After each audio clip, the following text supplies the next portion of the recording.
श्री शिवाय नमस्तुभ्यम। क्या आप जानते हैं कि शिवलिंग कोई साधारण पत्थर नहीं होता है, बल्कि स्वयं भगवान शिव है।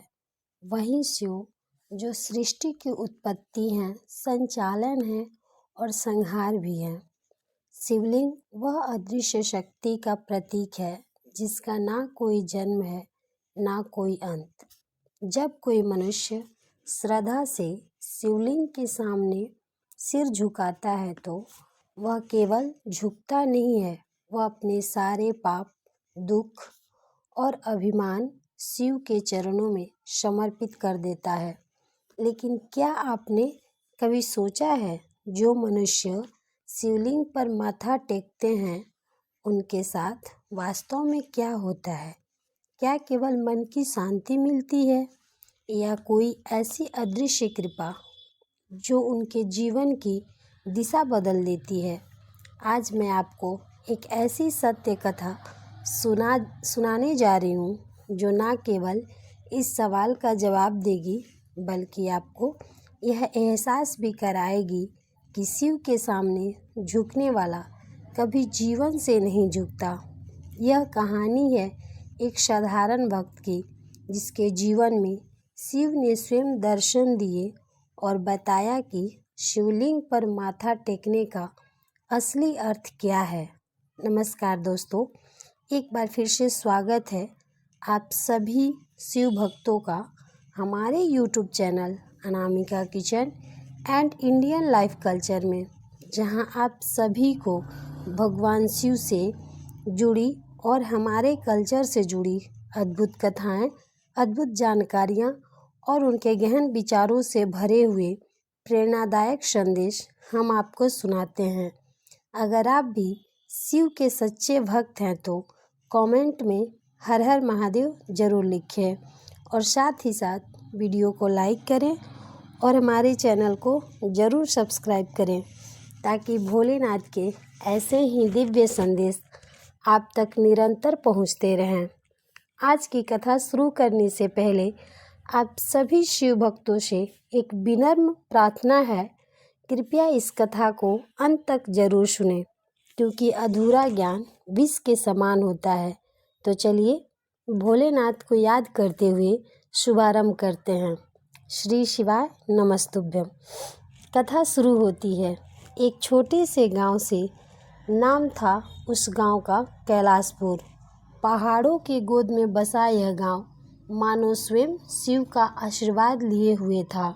गांव के बीचों बीच एक प्राचीन शिव मंदिर था, जिसमें एक शिवलिंग स्थापित था, जो सालों से गांव वालों की आस्था का केंद्र था। ये लोग ये भी कहते हैं कि उस शिवलिंग की स्थापना स्वयं किसी सिद्ध संत ने की थी और उसमें एक ऐसी शक्ति थी जो भक्तों के मन की हर पुकार सुनती थी। इसी गांव में रहता था एक साधारण सा इंसान। उसका नाम था गोपाल। गोपाल एक गरीब किसान था। खेतों में मेहनत करता था, 2 वक्त की रोटी कमाता और अपने छोटे से परिवार को पालता था। उसकी पत्नी सावित्री और 2 छोटे बच्चे थे, राधा और श्याम। गोपाल का जीवन सादा था, लेकिन दुखों का बोझ उस पर भारी था। कभी सूखा, कभी बाढ़, कभी फसल की बर्बादी, मानो हर साल कोई नई मुसीबत उसका इम्तिहान लेने आती। लेकिन गोपाल में एक बात थी जो उसे सबसे अलग बनाती थी। वह थी उसकी अटूट भक्ति। हर सुबह सूरज उगने से पहले गोपाल उस शिव मंदिर में जाता, शिवलिंग पर जल चढ़ाता, बेलपत्र अर्पित करता और सिर झुकाकर अपनी प्रार्थना करता।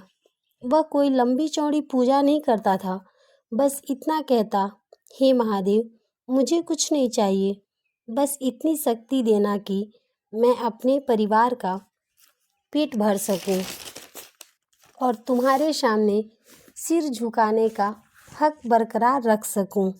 लेकिन कहते हैं ना, जब भक्त की भक्ति सच्ची होती है तो उसका इम्तिहान भी बड़ा होता है। एक साल कैलाशपुर में भयंकर सूखा पड़ा। नदियाँ सूख गई, खेत बंजर हो गए गोपाल की फसल पूरी तरह बर्बाद हो गई। घर में अनाज का एक दाना भी नहीं बचा। सावित्री और बच्चे भूख से बिलखने लगे। गोपाल ने गांव में काम ढूंढने की कोशिश की, लेकिन हर तरफ हाहाकार मचा था। कोई मदद करने को तैयार नहीं था।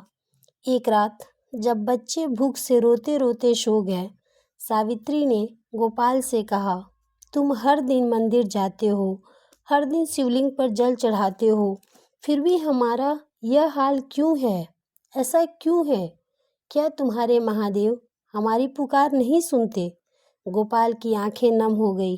वह कुछ नहीं बोला, बस चुपचाप मंदिर की ओर चल पड़ा। रात का सन्नाटा था।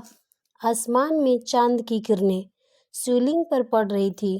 गोपाल ने शिवलिंग के सामने सिर झुकाया और कहा, हे महादेव, मैंने कभी आपसे कुछ नहीं मांगा, लेकिन आज मेरे बच्चों की भूख मुझे तोड़ रही है।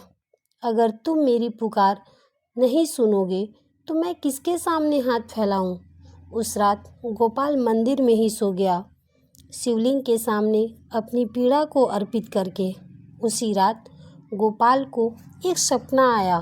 स्वप्न में एक विशाल पहाड़ था और उस पहाड़ पर एक चमकता हुआ शिवलिंग, चारों ओर सफ़ेद रोशनी, और उस रोशनी में एक आकृति प्रकट हुई। नीलकंठ, जटाओं में गंगा, माथे पर चंद्रमा और हाथों में त्रिशूल लिए स्वयं महादेव थे। गोपाल कांपने लगा। उसने सिर झुकाया और कहा, प्रभु, आपने मुझे दर्शन क्यों दिए? महादेव की गहरी आवाज़ गूंजी, गोपाल, तुम हर दिन मेरे सामने सिर झुकाते हो, क्या तुम जानते हो उसका अर्थ क्या है? गोपाल चुप रहा। महादेव ने कहा, जो मनुष्य शिवलिंग पर माथा टेकता है वह केवल मेरे सामने नहीं झुकता, बल्कि वह अपने अहंकार को झुकाता है। वह अपने दुखों को मेरे हवाले करता है, और जब वह उठता है तो मेरी शक्ति उसके साथ उठती है। तुमने कभी मुझसे कुछ नहीं मांगा गोपाल, लेकिन तुम्हारी भक्ति ने मुझे बुलाया है। अब उठो और मेरे दिए रास्ते पर चलो। महादेव ने गोपाल को एक रास्ता दिखाया। स्वप्न में एक नदी दिखी, जिसके किनारे एक पेड़ था। उस पेड़ के नीचे एक पुराना मटका दबा हुआ था। महादेव ने कहा, वह मटका तुम्हारा है, उसे खोलो और जो मिले उसे अपने लिए नहीं, दूसरों के लिए उपयोग करना। इतना कहकर महादेव अंतर ध्यान हो गए। सुबह जब गोपाल की आंख खुली, वह मंदिर में ही था। उसने सोचा, क्या यह केवल सपना था? लेकिन उसका मन बार बार उस नदी की ओर खींच रहा था। वह गांव की नदी के किनारे गया। वहाँ वही पेड़ था जो उसने सपने में देखा था। गोपाल ने डरते डरते उस पेड़ के नीचे खुदाई शुरू की। कुछ देर बाद उसका हाथ एक मटके से टकराया। उसने मटका निकाला और खोला। अंदर चमचमाते सोने के सिक्के थे। गोपाल के मन में लालच नहीं आया। उसने महादेव के शब्द याद किए, इसे दूसरों के लिए उपयोग करना है। उन सिक्कों से गांव के लिए गोपाल एक कुआं खुदवाया, ताकि सूखे में भी पानी मिले।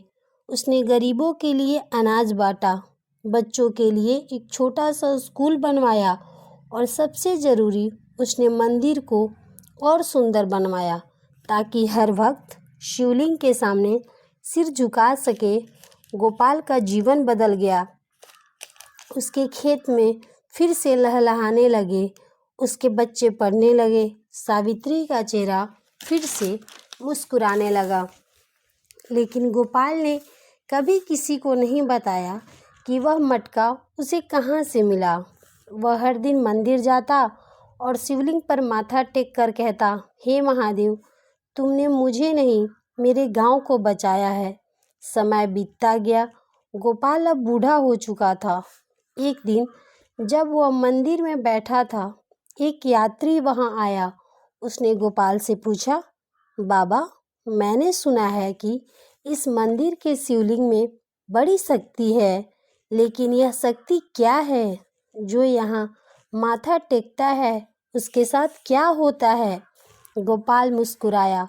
उसने यात्री को अपने पास बिठाया और कहा, बेटा, शिवलिंग पर माथा टेकने का मतलब है अपने आप को शिव के हवाले कर देना। जब तुम यहाँ सिर झुकाते हो तो तुम अपने सारे बोझ, अपने दुख, अपने पाप, अपनी चिंताएं शिव के चरणों में रख देते हो। और जब तुम उठते हो तो शिव तुम्हें वो शक्ति देते हैं जो तुम्हें हर मुश्किल में लड़ने की हिम्मत देती है। शिवलिंग कोई पत्थर नहीं है, यह उस विश्वास का प्रतीक है जो तुम्हें बताता है कि तुम अकेले नहीं हो, महादेव तुम्हारे साथ हैं। उस यात्री की आंखें नम हो गई। उसने शिवलिंग पर माथा टेका और गोपाल से कहा, बाबा, आपने मुझे आज वह सत्य बता दिया जो मैं सालों से ढूंढ रहा था। गोपाल ने बस इतना कहा, मैंने कुछ नहीं बताया बेटा, यह सब महादेव की कृपा है। तो दोस्तों, यह थी गोपाल की कहानी। एक साधारण भक्त जिसने शिवलिंग पर माथा टेका और शिव जी ने उसे न केवल दर्शन दिए बल्कि जीवन का असली मोल भी समझाया। शिवलिंग पर माथा टेकने का मतलब है अपने अहंकार को त्याग देना, अपने दुखों को शिव के हवाले कर देना। और जब आप ऐसा करते हैं तो शिव आपकी हर पुकार सुनते हैं। वह आपको रास्ता दिखाते हैं जो न केवल आपका जीवन बदलता है बल्कि दूसरों का जीवन भी संवारता है। तो अगली बार जब आप किसी शिवलिंग के सामने जाएं, थोड़ा रुकिए, थोड़ा सोचिए। आप केवल एक पत्थर के सामने नहीं झुक रहे हैं, आप उस शक्ति के सामने झुक रहे हो जो सृष्टि को चलाती है। और जब आप उठेंगे तो आपके साथ उठेगी शिव की कृपा। तो दोस्तों, यह थी आज की प्रेरणादायक शिव कथा। हमें विश्वास है कि इस कथा ने आपके आत्मा को, आपके मन को और विचारों को छू लिया होगा। अगर आपको यह कथा भावनात्मक और ज्ञानवर्धक लगी हो तो कृपया इसे अधिक से अधिक लोगों तक शेयर करें ताकि भोलेनाथ की महिमा हर कोने में गूंजे। कमेंट में एक बार हर हर महादेव जरूर लिखें और बताइए कि इस कथा ने आपके जीवन में क्या भाव जगाया है। हमारे channel Anamika kitchen and Indian life culture को सब्सक्राइब करना ना भूलें, क्योंकि यहाँ हर एक कथा एक नई सीख, एक नई रोशनी लेकर आती है। शिव की कृपा आप और आपके परिवार पर सदैव बनी रहे। आगे फिर मिलेंगे भोलेनाथ की महिमा के साथ। तब तक के लिए हर हर महादेव, श्री शिवाय, नमस्तुभ्यम।